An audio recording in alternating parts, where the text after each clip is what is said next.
তোমরা সবাই কেমন আছো? দেখতে পাচ্ছ আমরা এখন এই চারধামের ভেতরেই রয়েছি, কারণ চারধাম থেকে এখনও বেরোয়নি। এই ভিতরের যে মেন শিব মন্দির সেটাই আমরা এখনও ভিতরে যেতে পারিনি। তাহলে চলো আর বেশি দেরি না করে এই মন্দিরের ভেতরের দিকে যাওয়া যাক। তার আগে নন্দীকে দেখে নিয়ে, দেখো আমাদের পিছনেই নন্দী বসে আছে শিবের দিকে তাকিয়ে। আর আমার আগের ব্লগটা তোমরা যদি না দেখে থাকো চারধামের, তাহলে আমার নিচে দেওয়া লিঙ্কে ক্লিক করে আমার আগের ব্লগটা তোমরা অবশ্যই দেখে এসো। চলো তাহলে মন্দিরের ভেতরে যাই। আর এইখানে এসে জানতে পারলাম এই মেন মন্দিরের ভেতরে কোনো ভিডিও করা অ্যালাউ নেই, এই কারণে মন্দিরের ভেতরে কোনো ভিডিও করব না। তাই বাইরের থেকে যেটুকু পাচ্ছি তোমাদের সাথে শেয়ার করছি। আর এই মন্দিরের চারি সাইডটা দেখো গাইস, কত সুন্দর লাগছে, পুরো মেঘে ঢাকা চারি সাইড। সামনের পাহাড়গুলো কত সুন্দর লাগছে, দেখতেই পাচ্ছ। চলো তাহলে মন্দিরের ভেতরে যাওয়া যাক।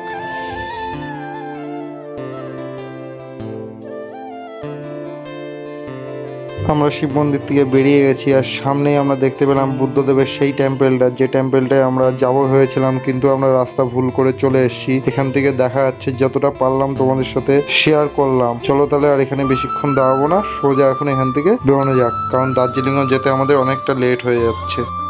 আমরা চারধাম থেকে বেরিয়ে সোজা রাস্তায় এসেই দেখতে পেলাম একটা সাই বাবার টেম্পেল। কত সুন্দর দেখো একবার, কারণ ভাবলাম এটা তোমাদের সাথে শেয়ার করা যাক, এই কারণে এখানে একটু দাঁড়ালাম, কারণ আমাদের এমনি লেট হয়ে গেছে অনেকটাই। তাই চলো আর বেশি দেরি করবো না। দেখো রাস্তায় যেতে যেতে একটা ব্রিজ পেলাম, তাই ভাবলাম এই ব্রিজের চারি সাইডের ভিউটা তোমাদের সাথে একবার শেয়ার করি, কারণ এই ব্রিজের চারি সাইডের ভিউগুলো খুবই সুন্দর। আর দেখো নিচ দিয়ে একটা নদী বয়ে যাচ্ছে, কতটা সুন্দর লাগছে।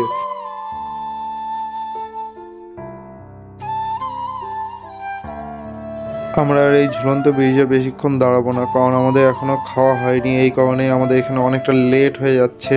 আর আমাদের খাওয়াটা আগে সেরে নিতে হবে, কারণ এখন আমাদের অনেকটা রাস্তা জার্নি করতে হবে। চলো তাহলে তোমাদের সাথে সামনে গিয়ে আবার দেখা হচ্ছে।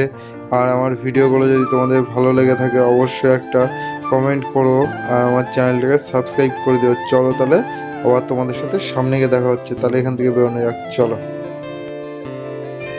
আমরা এখন চলে এসেছি দার্জিলিংয়ে এমজি রোডে। আর দার্জিলিংয়ে এমজি রোডে আস্তে আস্তে আমাদের রাত হয়ে গেছে, আর রাস্তায় হট করে বৃষ্টি নেমে গেছিলো, এই কারণে আর তোমাদের সাথে কোনো ভিডিও শেয়ার করতে পারিনি।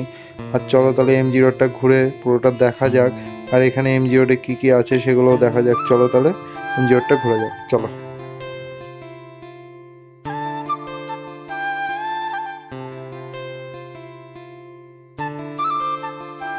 আমাদের রাতের খাওয়া কমপ্লিট। আমরা এমজি রোডে একটা হোটেল থেকে খেয়ে নিলাম রাতের খাবারটা, কারণ বাইরে এখনও বৃষ্টি পড়ছে আর খুবই ঠান্ডা পড়েছে, এই কারণে সবই দোকানপাটও বন্ধ হয়ে গেছে। আর আমরা বেশিক্ষণ এখানে থাকবো না, সোজা হোটেলের দিকে চলে যাব।